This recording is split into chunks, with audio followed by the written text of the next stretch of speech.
The great crystal towers of Nexus Prime stretched high into the purple sky. Inside the tallest tower, 12 different alien species sat around a massive round table. This was the Galactic Council, the most important meeting in known space. Today something was wrong. Ambassador Kethvar shifted his green scales as he stood up. His reptilian eyes looked worried. The Saurix people were known as fierce warriors, but even they seemed scared now. "Council members," he said in his deep voice, "we have a serious problem." The other aliens turned to listen. There was Zix from the insect-like mantoids, her forearms clicking nervously. Elder Zafara floated above her chair, her ghostly blue form shimmering like water. The bird-like avalons ruffled their colorful feathers. Everyone was paying attention. "Our patrol ships in the outer rim have been disappearing," Kethvar continued. "Not destroyed, not captured. They just vanish. We find pieces of metal floating in space, but nothing else. No bodies, no escape pods. Just empty space and strange energy readings we cannot understand." Captain Thex of the Mantoid Defense Corps stood up on his 6 legs. His compound eyes reflected the crystal lights. "It's not just the Saurix," he said. "We've lost 3 scout ships in the past month. Same thing. They send a normal report, then silence. When we arrive, we find only debris." The council chamber filled with worried whispers. The crystalline beings made sounds like wind chimes. The gas-based Vortons swirled faster in their containment suits. Even the proud Avalons looked concerned. Elder Zafara raised one translucent hand. She was the oldest being in the galaxy. Her people had kept records for thousands of years. "Please, council members," she said in a voice like singing crystals. "Let us not panic over old spacer tales." "Tales?" Kethavar's scales turned darker. "Ships are missing." "Yes, and I know why," Zafara replied. She waved her hand and images appeared in the air above the table. Ancient symbols and old writing filled the space. These disappearances matched stories from long ago. Very long ago. The council members leaned forward to look at the floating images. The writing was in old languages that most species had forgotten. "What are these?" asked Commander Veltar of the Aquatic Union, his gills fluttering. "Legends," Zafara said. "Stories about something called the Terran Phantoms. According to these old tales, they came from a forbidden place called Sol. The stories say they were like ghosts, appearing and disappearing at will." She pointed to more images. They showed strange creatures that looked almost like some of the council members, but different. They walked on 2 legs like the Avalons, but had no feathers. They had 2 arms like the Mantoids, but no extra limbs. They looked simple, basic even. "The legends say these Terran Phantoms were incredibly dangerous," Zafara continued. "They could survive anywhere. They used primitive weapons that somehow worked better than advanced technology. They could fight even when badly hurt. They could breathe different atmospheres and live in extreme temperatures." Captain Thex clicked his mandibles, the Mantoid way of laughing. "You seriously think these old fairy tales explain our missing ships?" "The timing matches," Zafara insisted. "Every few hundred years, ships would disappear near the outer rim. Then the disappearances would stop for centuries. The pattern is exactly the same." Ambassador Kethvar slammed his clawed hand on the table. "Even if these legends were true, which they are not, how would these phantoms destroy modern military vessels?" "The stories say they were very smart about war," Zafara replied. "They would study their enemies for long periods before attacking. They would learn weaknesses and then strike perfectly. But these are just old stories told by drunk spacers in cantinas." The floating images changed to show star maps. A small section was marked in red, far from any civilized space. "This is where the legends say they came from," Zafara explained. "The Sol system. Our long-range scanners show nothing there. Empty space. No planets, no stations, nothing." "Because it's empty," said Veltar. "Whatever was there died out long ago, if it ever existed." Captain Thex was studying the data on his personal scanner. His compound eyes focused on the readings. "Wait," he said slowly. "Council members, I need to share classified information." The chamber fell silent. Classified military information was rarely shared in council sessions. 3 days ago, our deep space sensors detected massive hyperspace signatures, Thex continued. "Very massive. Moving through space in perfect formation. The energy readings don't match any known technology." "What kind of signatures?" asked Kethvar. "Unknown propulsion systems. Unknown power sources. Unknown everything. But they're organized. Military organized." Whatever they are, they move like a fleet. Elder Zafara's ghostly form flickered. Moving from where? Thex manipulated his scanner, and a three-dimensional map appeared above the table. Red dots showed the detected signatures. They were all moving in the same direction, coming from the same area of space. From the Sol region, he said quietly. The council chamber erupted in noise. Some species laughed. Others argued. The crystalline beings chimed in discord. But several council members looked worried now. "This is ridiculous," declared Ambassador Lorth of the Silicon Collective. His rock-like body glowed with irritation. "We are the most advanced civilizations in the galaxy. We have energy weapons that can crack planets. We have shields that can stop supernovas. We have ships faster than thought itself. Some primitive species from the outer rim cannot threaten us, if they even exist," added Veltar. "These could be natural phenomena. Space is full of things we don't understand yet." But Kethvar was reading the data more carefully.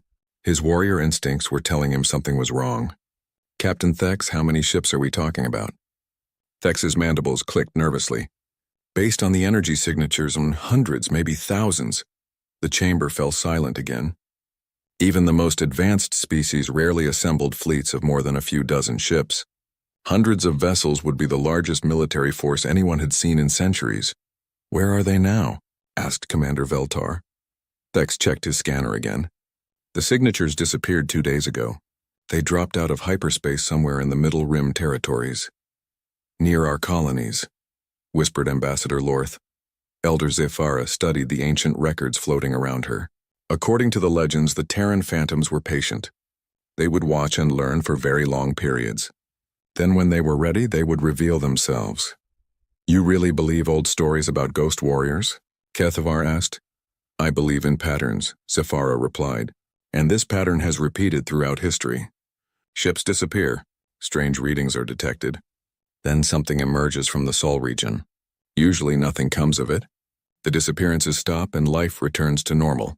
But sometimes what? Sometimes the old records speak of first contact. Direct communication from the phantoms. And when that happened, everything changed."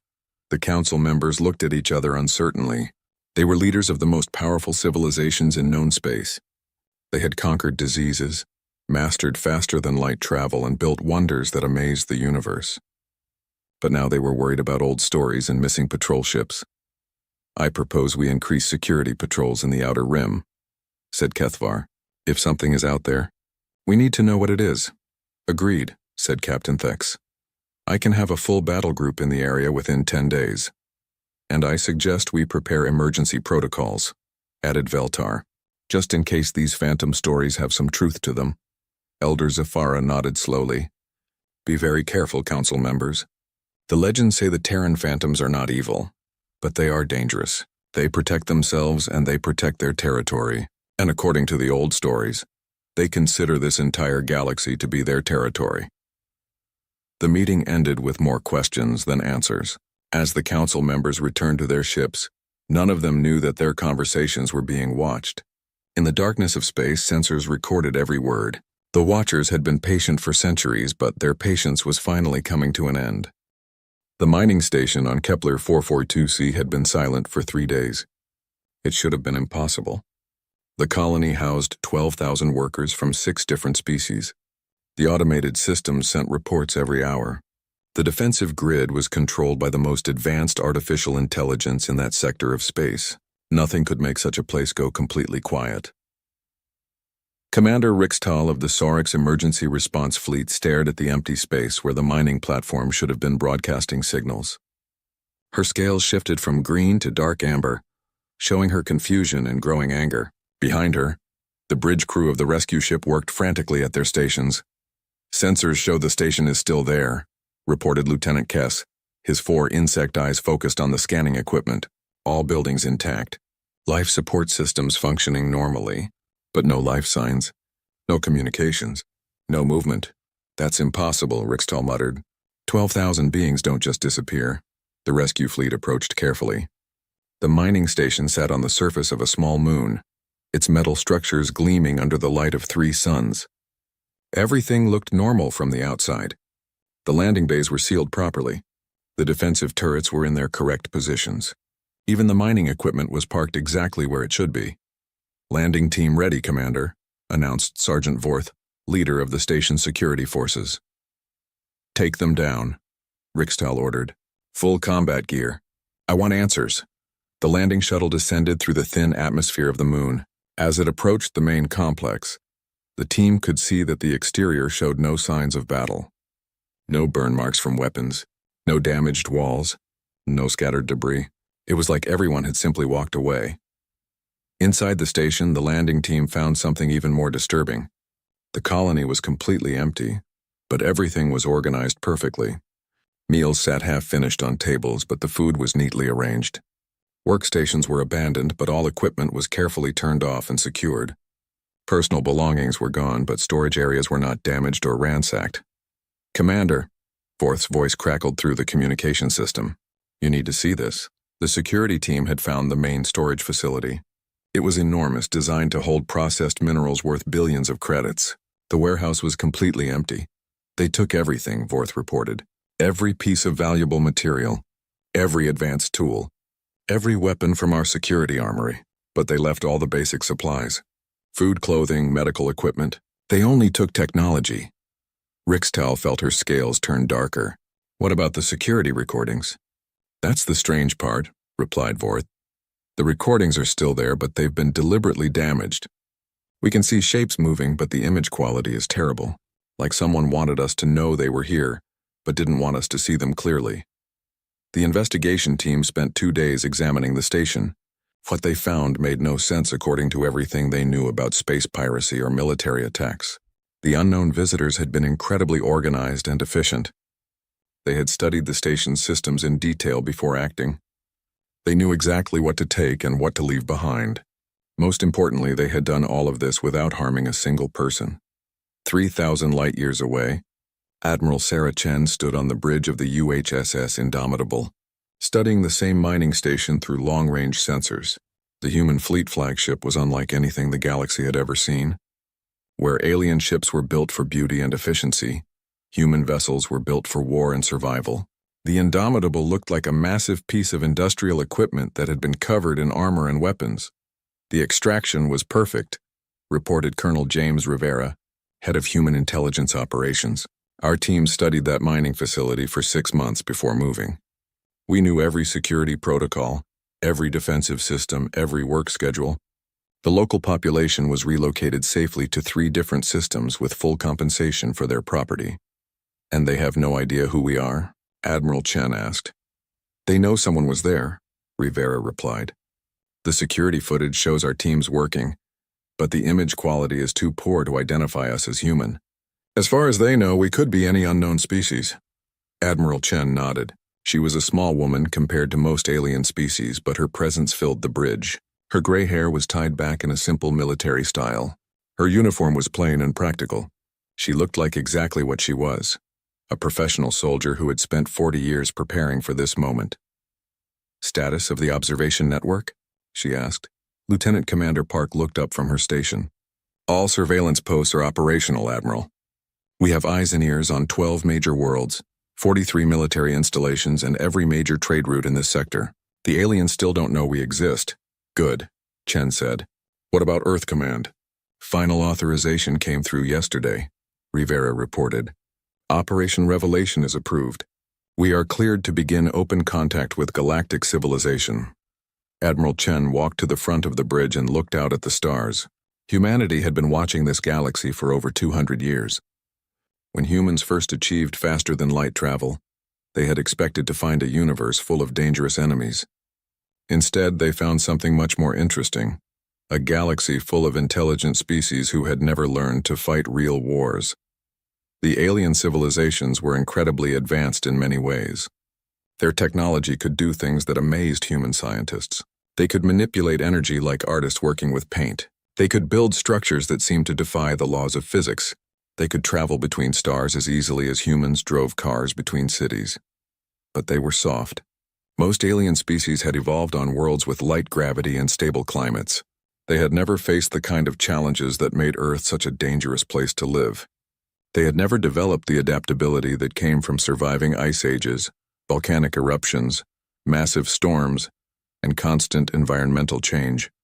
More importantly, they had never learned to wage total war. Their conflicts were limited affairs, more like elaborate games than life-or-death struggles. Their weapons were designed to disable rather than destroy. Their military strategies focused on avoiding casualties rather than achieving victory at any cost. "Admiral," called out Commander Torres from the communications station. "We're receiving a priority message from Fleet Command." Chen walked over to review the message. It was short and direct, exactly the kind of communication she expected from Admiral Harrison, head of the Human Space Force. "Observation phase is complete. Intelligence gathering phase is complete. The aliens are beginning to ask questions about the missing ships and strange energy readings. Time to move to contact phase. Good luck, Sarah." Admiral Chen looked around the bridge at her crew. These men and women had trained for decades for this moment. They had studied alien languages, alien cultures, alien psychology, and alien military capabilities. They knew more about galactic civilization than most aliens knew about their own neighbors. "All ships, this is Admiral Chen," she announced over the fleet communication system. "Operation Revelation begins now. We are going home." The human fleet had been hiding in empty space for months, their ships powered down and drifting like debris. Now they came alive. Engines that had been cold began to warm up. Weapon systems that had been offline began their activation sequences. Sensors that had been passive began active scanning. On 47 ships throughout the fleet, 20,000 human crew members prepared for humanity's first official contact with galactic civilization. They had waited 2 centuries for this moment. They had studied, planned, and prepared for every possible scenario. Most importantly, they had learned that the galaxy was not ready for humanity as much as humanity was ready for the galaxy. The aliens had grown comfortable in their peaceful civilizations. They had forgotten that the universe was a dangerous place where only the strong and adaptable could survive. "Navigator," Admiral Chen called out. "Set course for the Sorix patrol route. Maximum speed. Course laid in, Admiral. Engineering, I want all systems at full power. Weapons, shields, communications. Everything. All systems green, Admiral. Communications. Prepare a message for broadcast on all alien frequencies. Ready, Admiral." Admiral Chen took a deep breath. In a few hours, the galaxy would learn that humanity was not a legend or a myth. They would learn that the Terran phantoms were real, and they had been watching and waiting for the right moment to reveal themselves. "Take us home," she said. The human fleet began moving toward civilized space, toward a meeting that would change everything. Behind them, they left empty space and silence. Ahead of them lay the most important first contact in galactic history. The legends were about to become reality. Commander Sethak of the Sorix Defense Fleet was having what he thought would be a routine patrol day. His 12 ships moved through the empty space near the border territories, scanning for pirates or smugglers. The reptilian commander sat in his command chair, reviewing reports and thinking about his upcoming promotion ceremony. Everything changed when his sensor officer suddenly straightened up, all 4 of his arms working frantically at his control panel. "Commander," called out Lieutenant Urix, his voice tight with confusion. "I'm detecting an unknown vessel. It just appeared on sensors." "Appeared?" Sethak's scales shifted to a darker green. "Ships don't just appear. What was your scanning pattern?" "Full spectrum, sir. I was monitoring everything within 50,000 kilometers. This ship wasn't there 30 seconds ago." Sethak stood up and walked to the sensor station. The screen showed a single contact, roughly the size of a heavy cruiser. But the design was completely unfamiliar. Where Sorix ships were long and sleek like their creators, this vessel looked blocky and industrial. It was covered in what appeared to be heavy armor plating, and strange projections that might have been weapons. "Could it be a new design from one of the other species?" Sethak asked. "No, sir," replied Urix.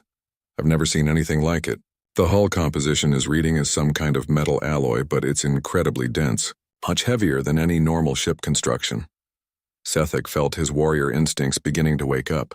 In 2 decades of military service, he had never encountered anything that made him nervous. But this unknown ship felt different, dangerous. "Open a communication channel," he ordered. Standard first contact protocols. The communication officer, a young Sorix named Kelth, activated the broadcast system. "Unknown vessel, this is Commander Sethak of the Sorix Defense Fleet.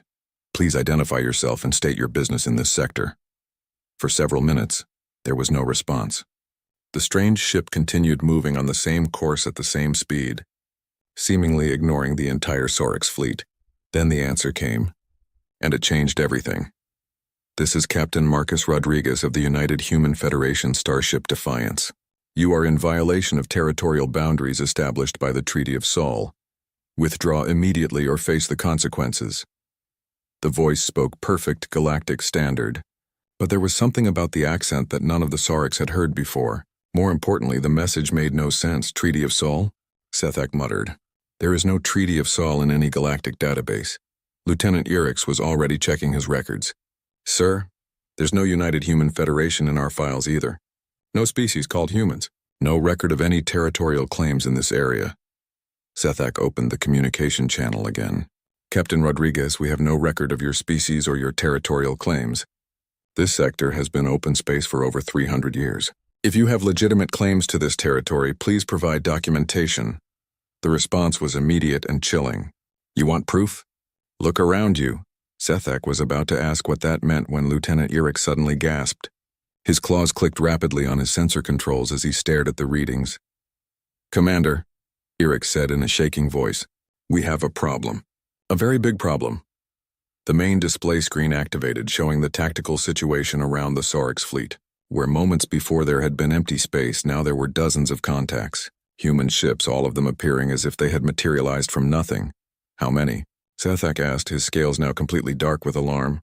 43 vessels, Erix reported, all surrounding our position in perfect formation. "Sir, they must have some kind of cloaking technology we've never seen before." Sethak looked at the tactical display. His 12 ships were arranged in a standard patrol formation, spread out over several thousand kilometers. The human vessels had appeared in a perfect sphere around them, each one positioned to have clear firing solutions on multiple Sorex ships. "What are their capabilities?" he asked his tactical officer. Senior Lieutenant Mork studied his screens, but the readings were confusing. "Sir, their ships are reading as much heavier than ours, but also much slower. Their power signatures are strange, like they're using some kind of primitive fusion reactors instead of antimatter cores, but they have a lot of them. Weapons? That's the odd part, sir. I'm not detecting standard energy weapon arrays. Instead, they seem to have some kind of projectile launchers. Lots of them." Sethak had studied military history extensively. Projectile weapons had been abandoned by most species centuries ago, when energy weapons became practical. They were considered primitive and ineffective against modern shields and armor. But something about these human ships made him nervous despite their apparently backward technology. "Captain Rodriguez," he broadcast again, "your fleet is outnumbered 12 to 43, but we don't want conflict. If you withdraw now, we can discuss your territorial claims through diplomatic channels." The human captain's laugh was cold and unfriendly. "Commander, you seem to be confused about the tactical situation. Your ships are military vessels designed for fighting other military vessels. Our ships are designed for surviving everything the universe can throw at them, and then killing whatever threatened us." Before Sethak could respond, Lieutenant Erix called out another warning. "Sir, they're scanning us." "But it's not like any scanning technology I've seen. They're penetrating our shields like they're not even there." "That's impossible," Sethak said. "Our shields can stop anything short of a supernova." "They're not trying to stop the scans, sir," Erix replied. "They're going right through. It's like our shields don't exist as far as their sensors are concerned." Sethak was beginning to understand that he was facing something completely outside his experience. The humans weren't just using different technology. They were using technology designed for completely different purposes. Their ships weren't built to fight in the kind of civilized wars that galactic species were used to. They were built to fight and survive no matter what. "Commander," called out his communications officer, "the humans are broadcasting on multiple frequencies. They're sending detailed scans of our fleet composition, our weapons capabilities, and our tactical positions to other human vessels throughout the sector." "How many other human vessels?" "Unknown, sir. But based on the communication traffic, there are a lot of them." Sethak made a command decision. This was beyond his authority and beyond his understanding. "Send an emergency signal to Sorex Command. Priority Alpha. We need reinforcements, and we need them now." Lieutenant Erix worked at his panel for a moment, then looked up with confusion. "Sir, our hyperspace communications are not working. Something is jamming them." What about our hyperdrive engines? More frantic checking. Also offline, sir. We're trapped here. Captain Rodriguez's voice came over the communication system again, and this time he sounded almost friendly. Commander Sethak, you're probably wondering why your faster-than-light systems aren't working. It's simple. We've been studying your technology for over 200 years. We know exactly how to disable it without damaging your ships or hurting your crew. 200 years, Sethak whispered. We've been watching you, Commander. Watching and learning and preparing. Your species fights wars like games, with rules and limitations and concern for casualties. We fight wars like our survival depends on it, because it usually does. Sethak looked around his bridge at his crew. They were all excellent soldiers, trained and experienced. But they had never faced anything like this. Their entire military philosophy was based on the assumption that all intelligent species fought wars the same way. What do you want? Sethak asked. We want you to deliver a message to your Galactic Council, Rodriguez replied. Tell them that the legends they dismissed as fairy tales are about to become very real. Tell them that humanity is coming home to the galaxy that we've been watching over for centuries. Watching over? Commander, do you really think it's a coincidence that your species have enjoyed centuries of relative peace? Do you think pirates and raiders just decided to be less active? Do you think hostile alien species just naturally became more diplomatic? The implication hit Sethak like a physical blow. You've been interfering with galactic affairs. We've been protecting them, Rodriguez corrected. Quietly, secretly, making sure that the galaxy remained stable while we decided whether your civilizations were worth preserving. The decision has been made, and that depends on how intelligently your leaders react to our existence. We're not conquerors, Commander. We're gardeners. We've been tending this galaxy for a very long time, and we've grown quite attached to it. Sethak felt his scales return to a normal green color as some of the immediate tension eased. You're saying you're not hostile. We're saying we're not unnecessarily hostile, Rodriguez replied. But Commander, please understand something very clearly. Your species developed on a world with light gravity and a stable climate. You've never faced the kind of challenges that turn a species into survivors. We come from a world that has been trying to kill us since the moment we learned to walk upright. Everything about us, from our biology to our technology to our way of thinking, has been shaped by that experience. What does that mean for us? The emergency session of the Galactic Council was unlike anything in recorded history. Representatives from all 12 major species had arrived within hours of receiving Commander Sethak's report. The crystal towers of Nexus Prime buzzed with activity as ships from across the galaxy brought military leaders, scientists, and diplomats to deal with the crisis. Ambassador Kethvar stood before the assembled council, his scales a deep amber color that showed his stress. Council members, the situation is worse than we initially believed. The humans have not made contact with just one patrol fleet. They have revealed themselves simultaneously in 17 different systems across known space. Elder Zephyra floated above her position, her ghostly form flickering with agitation. The ancient records are becoming clear now. Every reference to the Terran phantoms mentions this same pattern. They observe silently for centuries, then reveal themselves everywhere at once. Captain Thex clicked his mandibles nervously. Our intelligence reports are consistent across all contact points. The human ships appear primitive by our standards, but their crews seem to know everything about our technology, our military capabilities, and our political structures. How is that possible? Demanded Ambassador Lorth, his crystalline body glowing with frustrated energy. Because they've been watching us, replied Commander Veltar. The evidence is overwhelming. They have detailed knowledge of our patrol routes, our defensive positions, our supply chains. This isn't intelligence gathered in weeks or months. This is information collected over decades or centuries. The council chamber filled with worried conversations in a dozen different languages. The implications were staggering. If the humans had been observing galactic civilization for centuries without being detected, then everything the major species thought they knew about their security was wrong. What do they want? Asked Senator Quicks of the gaseous collectives, her voice echoing through her environmental suit. Kethvar consulted his notes. According to Commander Sethak's report, they claim territorial rights to numerous systems throughout the galaxy. They say these claims are based on something called the Treaty of Sol, which predates most of our civilization's space travel capabilities. That's impossible, declared Ambassador Lorth. We have complete historical records.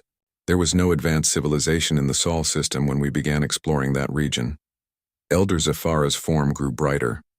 Unless they were hiding. The ancient legends speak of the Terran phantoms as masters of concealment.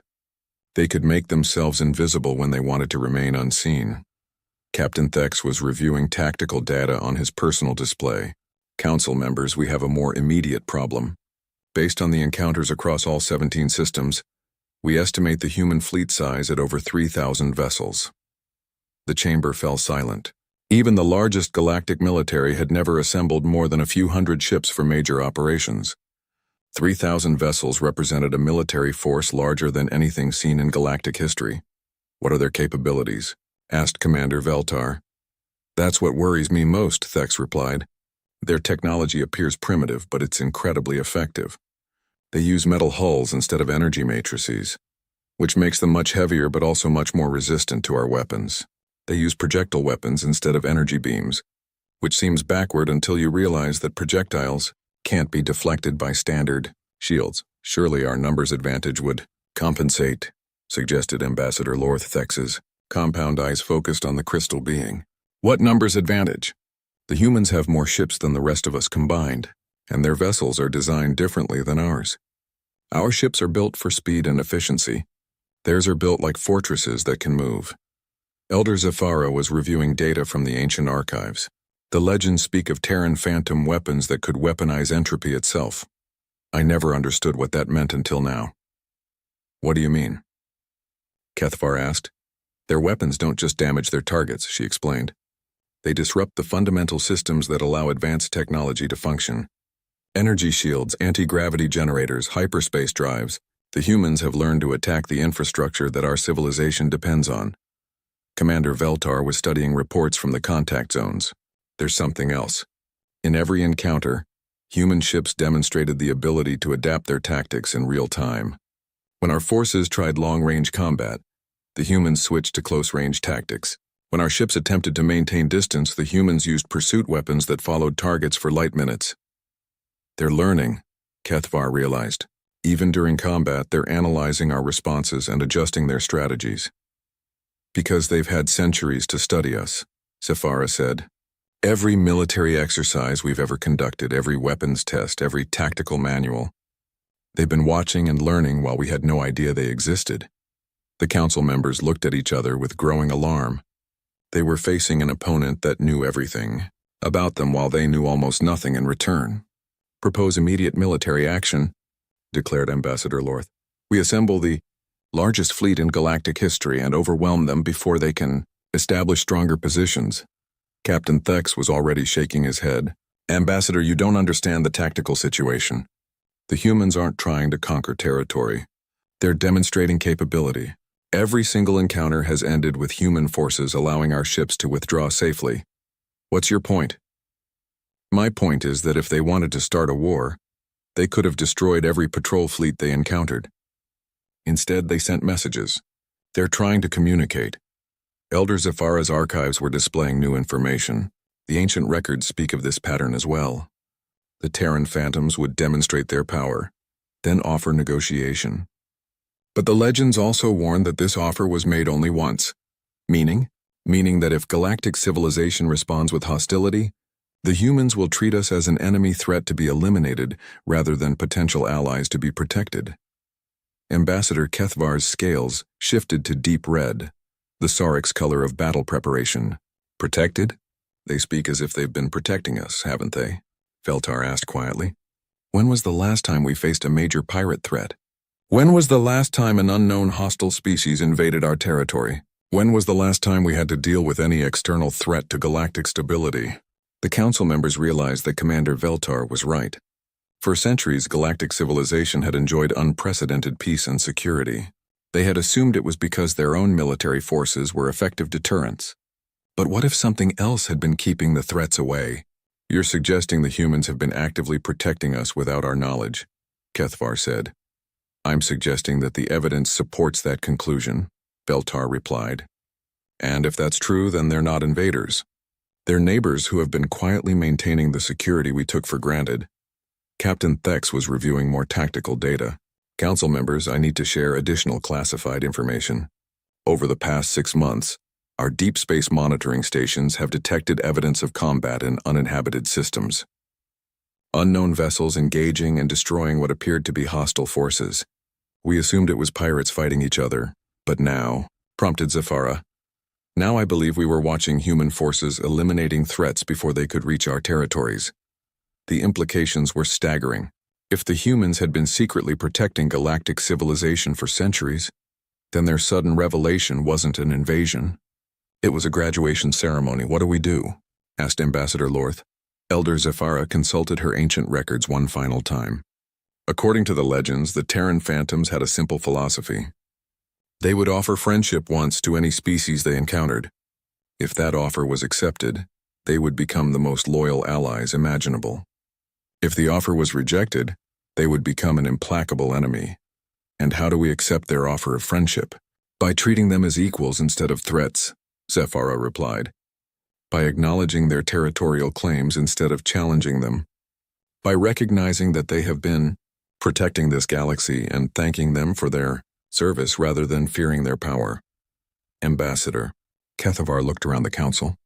Chamber at representatives of the most powerful civilizations in known space. Are we prepared to do that?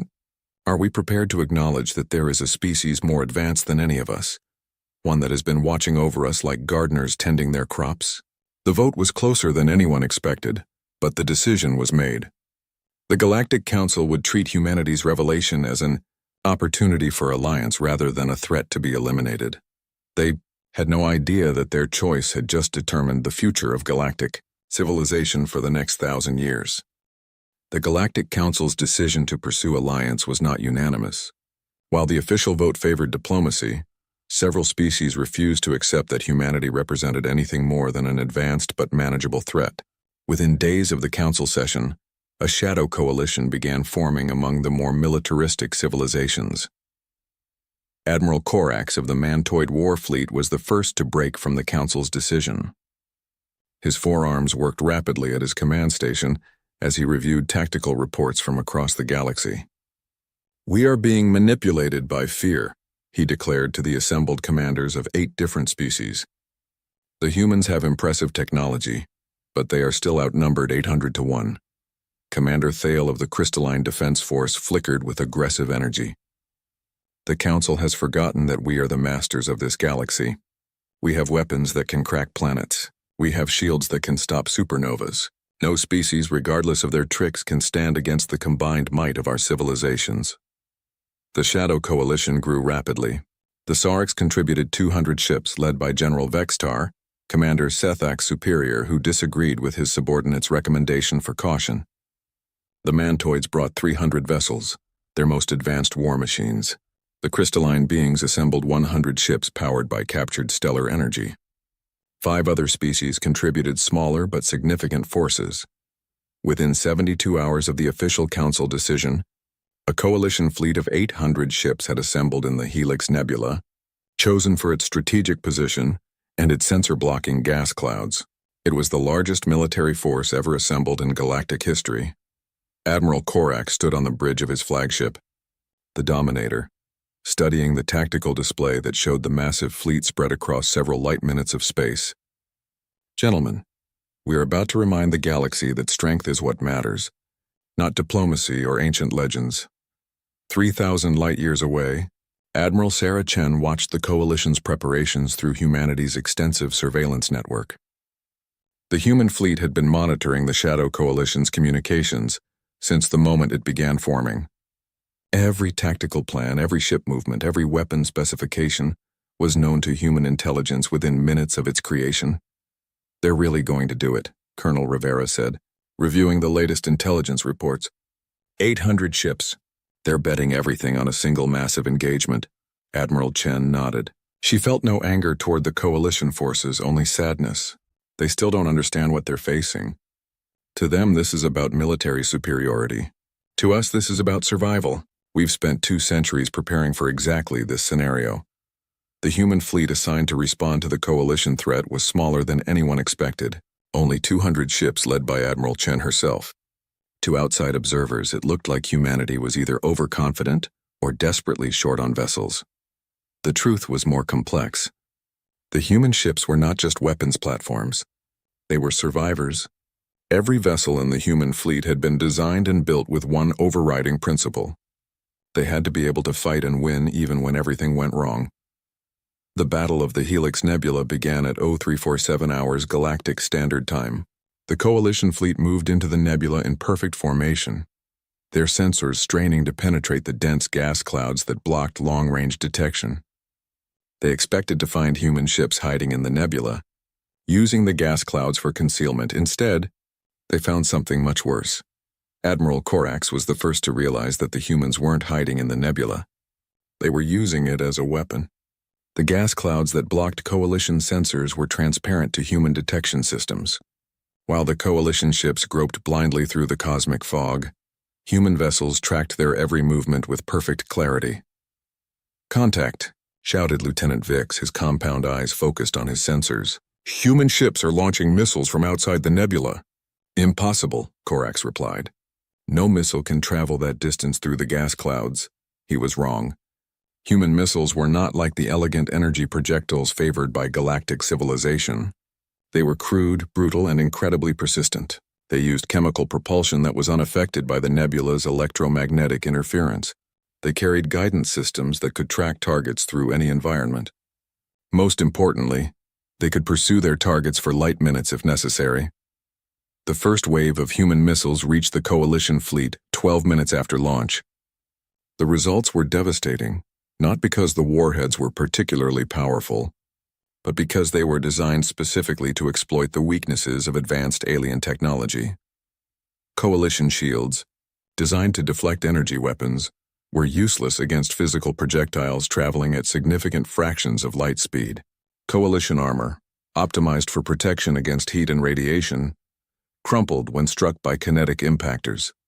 Coalition power systems, elegant networks of antimatter containment and energy distribution, failed catastrophically when their delicate balance was disrupted. "Damage report," Corax demanded as his flagship shuddered under multiple impacts. "Sir, we've lost 63 ships in the first wave," reported Commander Thale, his crystalline form dim with shock. "The humans aren't trying to destroy us. They're trying to disable us." Corax studied his tactical display. The damaged Coalition ships were not exploding or vaporizing as they would under normal energy weapon attack. Instead, they were going dark, their systems failing in cascading shutdowns that left their crews alive but helpless. "They're studying us," he realized. "Even during combat, they're learning how our technology works." The second wave of human attacks was completely different from the first. Instead of missiles, human ships emerged from the gas clouds at close range, their weapons firing continuously. But these weren't the elegant energy beams that galactic civilizations preferred. They were streams of metal projectiles, thousands of them per second, creating walls of death that no shield could deflect. Coalition ships tried to maintain distance, but human vessels closed relentlessly. Where alien ships were built for speed and maneuverability, human ships were built like battering rams. They absorbed damage that would cripple any other vessel and continued fighting. "Sir," called out Communications Officer Rix, "the humans are broadcasting on all frequencies." "What are they saying?" "They're offering surrender terms. Any Coalition ship that powers down its weapons and shields will be escorted safely out of the combat zone." Admiral Corax felt his warrior pride flare. "Tell them that mantoids do not surrender." But as the battle continued, more and more Coalition commanders began to understand what they were really facing. The humans were not fighting to conquer or destroy. They were fighting to teach a lesson. Every tactical move was designed to demonstrate human superiority while minimizing casualties. When Coalition ships tried to use their speed advantage, human weapons tracked them effortlessly through the gas clouds. When Coalition forces attempted to coordinate attacks, human electronic warfare systems disrupted their communications. When Coalition commanders tried to retreat, they discovered that human ships had anticipated every withdrawal route. Commander Sethak, whose earlier encounter with Captain Rodriguez had begun this crisis, watched the battle from the bridge of his ship. His vessel had been assigned to the Coalition fleet despite his objections. Now he saw his fears being realized. "They're not just winning," he said to his tactical officer.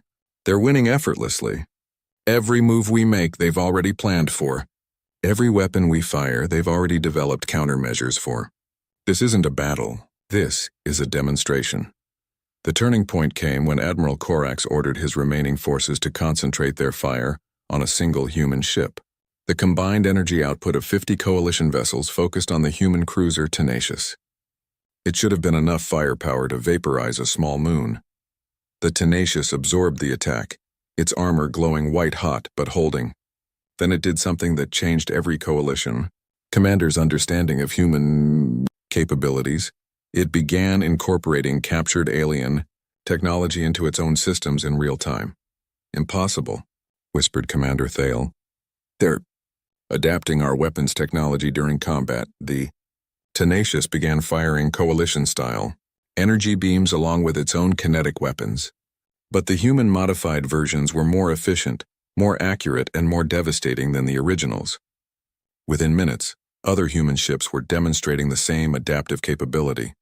Admiral Korax realized that humanity didn't just have superior technology. They had superior adaptability.